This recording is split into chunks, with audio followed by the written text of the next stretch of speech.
Hai,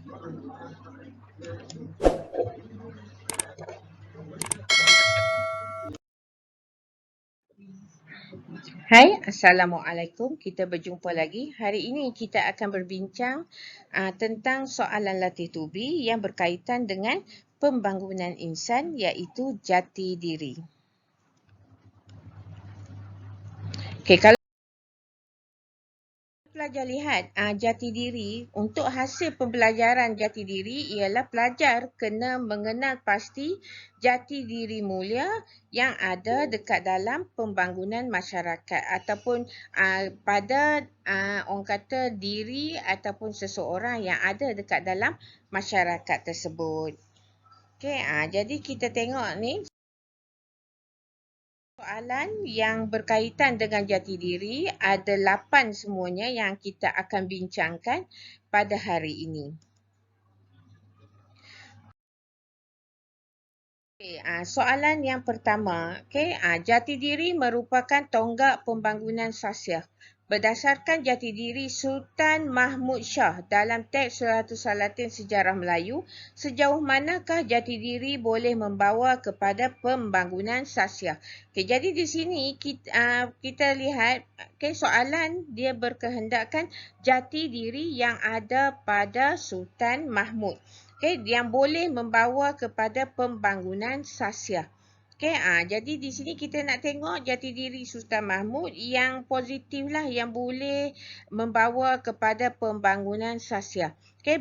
Berdasarkan jati diri Sultan Mahmud ni dalam teks Sulalatul Salatin, pelajar kena jelaskan ataupun kena orang kata bincangkan sejauh mana jati diri ini boleh membawa kepada pembangunan sasiah. Jadi sebab tu saya letakkan di sini ayat perbincangan ataupun ayat penjelasan untuk menerangkan sejauh mana.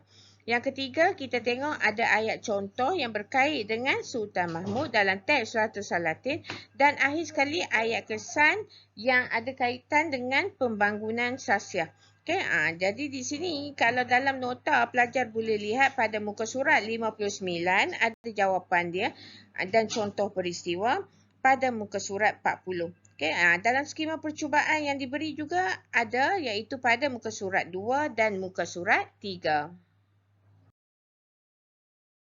Kita lihat cara nak menjawab soalan yang tadi.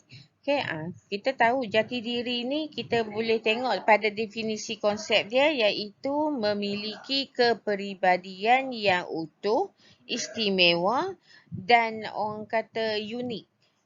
Jadi pelajar kena tahu jati diri ni untuk seseorang tu watak-watak tu adalah berbeza dan orang kata dia ni ada pada watak tu dan tak ada pada orang lain. Contoh macam bijaksana. Bijaksana ni selalunya kita akan nampak pada watak-watak yang tertentu. Iaitu contoh kalau dalam teks Suratul Salatin kita akan nampak pada raja-raja ataupun pembesar. Kalau dalam SBDKL kita akan nampak pada wakil rakyat, ahli perniagaan. Jadi kan watak ni orang kata bijaksana ni hanya ada pada watak-watak tertentu dan tak ada pada watak lain. Jati diri yang kalau orang kata sering ada ataupun selalu menjadi fakta iaitu bijaksana contoh, yang kedua berani, yang ketiga berwawasan dan berpandangan jauh dan ada juga kita boleh tengok yang memiliki orang kata kalau untuk raja adil, tegas, kalau untuk ahli perniagaan gigih berusaha dan sebagainya. Jadi di sini contoh ialah menuntut ilmu dan menyintai ilmu. Sebab apa dia nak watak jati diri yang ada pada Sultan Mahmud. Yang untuk Sultan Mahmud yang orang kata yang unik istimewanya ada pada dia ialah menuntut ilmu ataupun menghormati orang yang berilmu dan mementingkan ilmu. Contoh jadi kat sini kalau orang kata menuntut ilmu berbezalah dengan menghormati orang yang berilmu. Itu adalah dua fakta dan merendah diri. Jadi di sini kita akan tengok menuntut ilmu dan menyintai ilmu. Jadi pelajar kenalah bagi huraian kepada mencintai ilmu, tapi untuk soalan tadi dia nakkan ayat perbincangan. Jadi pelajar perlu masukkan ayat perbincangan untuk dapat markah yang kedua selain daripada fakta. Dan markah untuk yang ketiga, pelajar kena bagi contoh peristiwa yang berkait dengan Sultan Mahmud. Macam mana dia ni menuntut ilmu, dan orang kata dalam huraian pelajar dan ayat kesan pelajar, pelajar kena masukkan iaitu dapat membangunkan sasiah. Jadi kan ayat huraian ataupun perbincangan pelajar tu dengan ayat kesan tu kena ada kaitan dengan pembangunan sasiah. Okay, sebab dia nak yang itu. Pembangunan siasat, sasiah, sasiah tu pada diri ataupun watak yang dinyatakan. Sebab apa? Sekarang kita tengah berbincang tentang pembangunan insan. Okey, kita tengok pula soalan yang kedua iaitu jati diri untuk watak-watak wanita yang terdapat dalam teks Sulalatus Salatin. Jadi di sini soalan pelajar tengok pernyataan dia watak-watak wanita dalam teks Sulalatus Salatin ada memperlihatkan jati diri. Jadi di sini kita nampak ada fakta dia jati diri, tapi jati diri untuk siapa? Untuk watak-watak wanita. Maknanya pelajar kena bagi lebih pada satu. Okey, dan kemudian pelajar kena huraikan sifat jati diri yang terdapat pada watak-watak wanita dalam teks Sulalatus Salatin ni yang membawa kepada pembangunan insan. Jadi di sini ayat kesan dia hanya untuk pembangunan insan secara umum. Jadi tak ada masalah lah kalau kita bagi berkait dengan watak tu. Okay, bukan macam tadi yang Sultan Mahmud dia nyatakan, dia tekankan tentang pembangunan sasiah. Jadi pelajar kena bagi ayat kesan yang berkait dengan pembangunan sasiah. Tapi di sini boleh bagi secara umum. Dan fakta ataupun cara jawab ni pelajar boleh lihat pada muka surat 54 dan contoh peristiwa pada muka surat 40. Dalam tu kita dah bagi, saya dah bagi dalam nota tu ada kolom-kolom dia, ada fakta tentang jati diri, ada contoh peristiwa, ada ayat kepentingan dan ayat kesan. Okey, pelajar boleh guna pakai yang itu ataupun pelajar kalau nak bina ayat sendiri pun tak ada masalah. Okey, kita tengok macam mana cara nak jawab untuk soalan yang kedua tadi. Okey, contoh kita bagi fakta berwibawa dan berkarisma. Jadi kemudian kita bagilah dia nak ayat huraian. Jadi ayat huraian tu penting. Jadi di sini ayat huraian pelajar boleh tengok yang berwarna hitam tu lah. Okey, dan kemudian ayat perbincangan. Okey, ayat perbincangan ni kita boleh orang kata buat ataupun kita boleh dimasukkan kerana ayat perbincangan ni atau kadang-kadang dia dapat membantu ayat huraian tadi. Dan kemudian bagilah contoh peristiwa. Okey, watak wanita ni kita tahu dalam teks Sulalatus Salatin kalau dia kata secara umum, maka pelajar boleh lihat daripada mula bab 1 hinggalah bab 15. Okey, bab 1 ada Puteri, ada Wan Empuk, Wan Malini, ada Wan Seri Beni. Okey. Kalau dalam Melaka sahaja pun kita boleh tengok Tun Teja, Tun Kudu, Puteri Gunung Ledang. Kan kalau dah nak akhir bab 11 hingga 15 kita boleh tengok Tun Fatimah. Okey. Jadi kan di sini pelajar boleh ambil 5 watak wanita untuk dijadikan contoh peristiwa. Kalau pelajar nak pakai satu watak tu dalam untuk bagi 2 contoh masih boleh diterima. Okey, satu watak untuk 2 fakta. Okey, masih boleh diterima. Tapi yang lain tu kena bagi watak-watak yang lain lah. Okey, dan ayat kesan pula kita tengok menjurus kepada watak. Okey, sebab apa sekarang ni kita membincangkan tentang pembangunan insan. Kalau dia kata diri pelajar ataupun orang kata pelajar masa kini ke jadu, iaitu pelajar kena bagi kata kunci saya. Okey, jadi ayat kesan saya perlu ada yang itu untuk apa? Okey.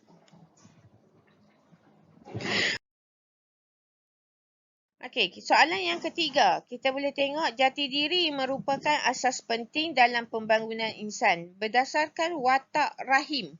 dalam novel Saudagar Besar dari Kuala Lumpur, bincangkan pernyataan tersebut dalam konteks pembangunan diri anda. Okey, di sini pelajar nampak ayat kesan dia telah berubah, iaitu dia nak kaitkan dengan diri ataupun saya. Okey, jadi kan kata kunci dia pelajar kena letakkan saya. Kalau pelajar tidak letakkan saya, maka pelajar tidak akan memperoleh markah. Okey, di sini dia nak fakta dia jati diri siapa? Jati diri Rahim. Okey, ayat perbincangan, ayat contoh peristiwa dan ayat kesan kepada diri saya. Okey, diri anda. Jadi kata kunci kat situ saya tu kena ada lah. Dan fakta dan cara jawab ni pelajar boleh dapat lihat pada muka surat 50 hingga 53. Okey, kita tengok macam mana cara nak menjawab soalan. Kalau Rahim, yang pertama sekali bila kita sebut je tentang Rahim, mestilah dia ni seorang yang gigih dalam menuntut ilmu. Lepas tu berani bersuara. Okey, bijak dalam menyelesaikan masalah, contoh dia. Okey, jadi di sini kita letakkan yang mana yang kuat dulu, iaitu kalau kita kata gigih menuntut ilmu, sebab bila sebut Rahim kita tahu dia pergi belajar di luar negara, jadi kita ambil yang itu sebagai fakta. Okey, dan kemudian kita bagilah ayat perbincangan yang berwarna jingga tu, ayat contoh peristiwa, dan kalau pelajar tengok di sini ayat kesan, pelajar akan nampak saya. Perkataan saya perlu memiliki nilai kegigihan dalam menuntut ilmu agar dipandang tinggi oleh semua orang dan memiliki kehidupan yang lebih baik. Kehidupan yang lebih baik itu yang orang kata-kata kunci yang boleh dapat 1 markah untuk ayat kesan. Okey? Soalan yang keempat, berkaitan dengan Hang Tuah dalam teks Sulalatus Salatin. Okey, Hang Tuah ini digambarkan sebagai seorang tokoh yang mempunyai jati diri yang unggul. Okey, jadi di sini kita kena cari jati diri yang unggul dalam watak Hang Tuah. Okey, dan kemudian kita akan guna ayat bincangkan, okey, macam mana jati diri tokoh ini dapat dimanfaatkan dalam kehidupan anda. Jadi di sini pelajar kena bagi jati diri yang unggul tentang Hang Tuah. Ayat perbincangan, okay, di sini ayat perbincangan tu kita akan bagi nampak tentang jati diri unggul tu. Okay, dan ayat contoh peristiwa yang ada kait dengan Hang Tuah, dan kemudian ayat kesan pada kehidupan anda. Okay, di sini kalau pelajar tengok, dia ada 2 cara jawab dia. Sama ada pelajar menggunakan saya dalam setiap ayat huraian ke perbincangan ke contoh sampailah ayat kesan, ataupun pelajar hanya bagi 1 saja ayat yang mengandungi kata kunci saya, iaitu ayat kesan dalam kehidupan anda. Okay, fakta dan cara jawab ada pada nota muka surat 40 hingga 47, dan dalam skema percubaan pelajar boleh lihat pada muka surat 8 hingga muka surat 9.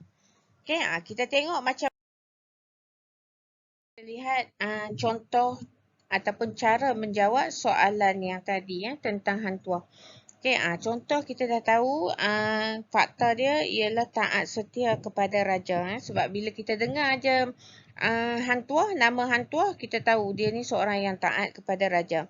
Dan cara menjawab yang saya katakan tadi ada 2 cara, iaitu meletakkan saya ni dalam huraian pelajar ataupun meletakkan kata kunci saya ni pada 1 je, iaitu ayat kesan. Jadi ini boleh dilihat pada orang kata perenggan yang pertama. Perenggan yang pertama dia menunjukkan cara menjawab macam biasa tapi meletakkan kata kunci saya ni pada ayat kesan.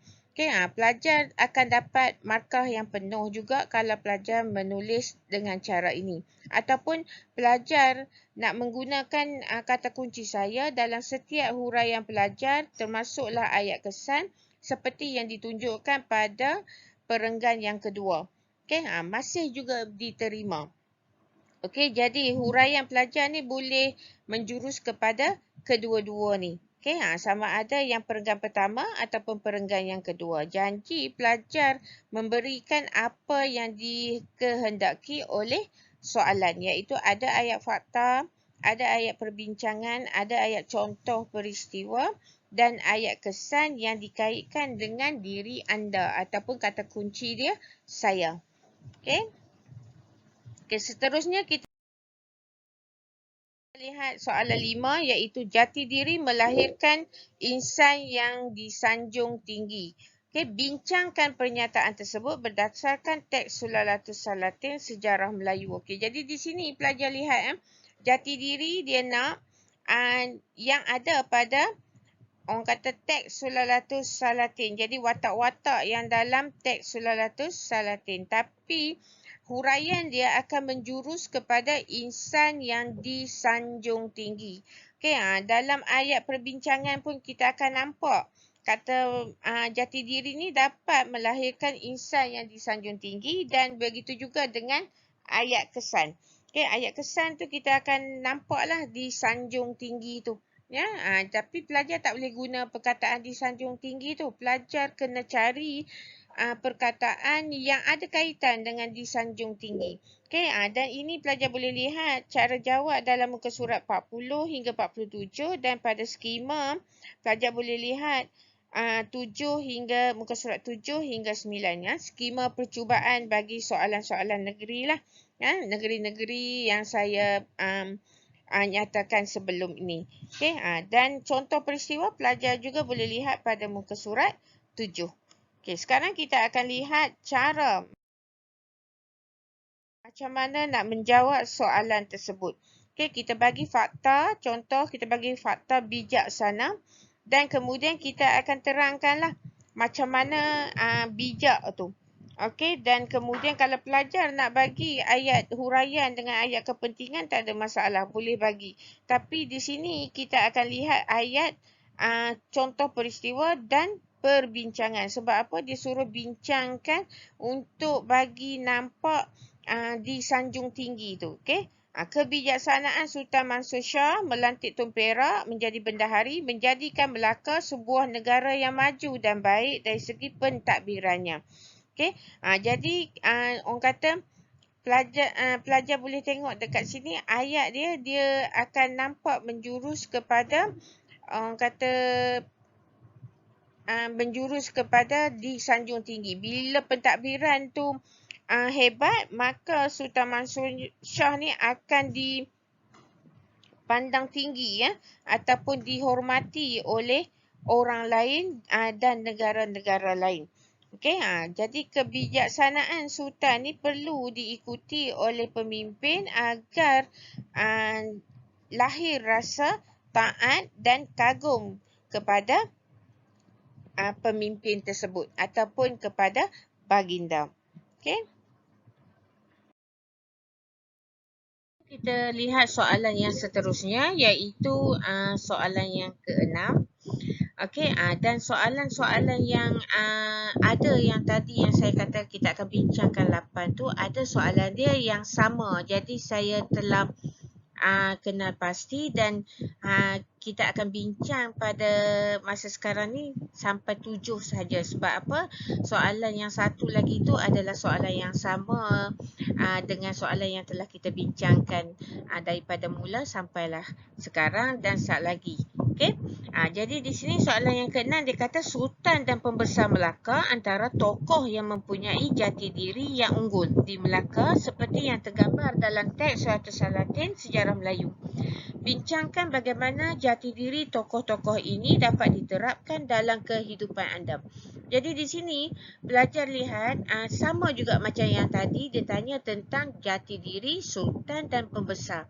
Maka di sini ada perkataan dan tu maknanya pelajar kena bagi 3-2 iaitu Sultan 3, Pembesar 2 atau Sultan 2, Pembesar 3. Sebab apa? Dia kata dan.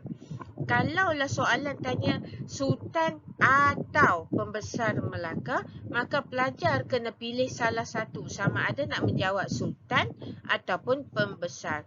Jadi di sini kita kena bagi 3-2 Dan kemudian kehendak dia untuk fakta dia sama juga, jati diri sultan dan pembesar. Jadi pelajar boleh lihat dalam nota ataupun tengok contoh tadi, kita dah ada terangkan tentang jati diri pembesar dan jati diri sultan.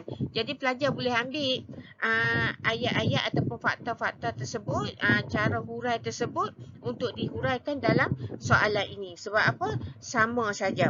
Okey, cuma ayat kesan pelajar kena kaitkan dengan kehidupan anda. Maknanya kena ada kata kunci saya tadi. Okey, dan kalau pelajar lihat dekat sini, dalam nota kadang-kadang ayat dia perlu diubah suai ikut kesesuaian soalan. Sebab apa? Dalam nota tu dia menjawab soalan yang berada di atas. Okey, kalau untuk soalan-soalan yang macam ni, pelajar kena ambil ayat tu dan ubah suai ikut kesesuaian ayat tersebutlah. Soalan tersebutlah. Okey, jadi sebab tu pelajar boleh lihat yang contoh-contoh yang saya bagi di dalam ni, saya ambil daripada nota, tapi ada masanya saya ubah ayat tersebut mengikut kesesuaian dan kehendak soalan yang terkini. Okey, seterusnya untuk soalan yang seterusnya, iaitu yang ketujuh. Sama juga, saya tidak highlightkan warna dekat soalan tersebut. Sebab apa? Saya nak pelajar cuba sendiri. Tapi di bawah saya dah berilah kehendak soalan, iaitu dalam sini kita nampak dia nak jati diri Encik Muhammad daripada saudara besar dari Kuala Lumpur. Okey, jadi pelajar kena bagi jati diri Encik Muhammad. Sebab apa? Jati diri ni pelajar kena huraikan kerana dia ni merupakan asas untuk mencapai kejayaan. Jadi kan ayat yang nampak memberikan kejayaan tu kena ada dalam huraian pelajar, dalam ayat perbincangan dan sebagainya. Okay, jadi di sini sama juga ayat jati diri Cik Muhammad, ayat perbincangan, ayat contoh peristiwa dan kemudian ayat kesan untuk pembangunan insan. Dan pelajar boleh tengok cara menjawab dia dalam nota muka surat 37 hingga 39 dan contoh peristiwa pada muka surat 50, ataupun pelajar juga boleh lihat pada skema percubaan yang diberi pada muka surat 12 hingga 13. Baik, itu sahaja untuk perbincangan soalan jati diri. Nanti kita akan jumpa selepas ini dalam perbincangan soalan tentang kemanusiaan, nilai kemanusiaan. Sebab apa? Kita nak tengok perbezaan apa yang dikatakan jati diri dengan nilai kemanusiaan. Okey, kita jumpa lagi. Assalamualaikum.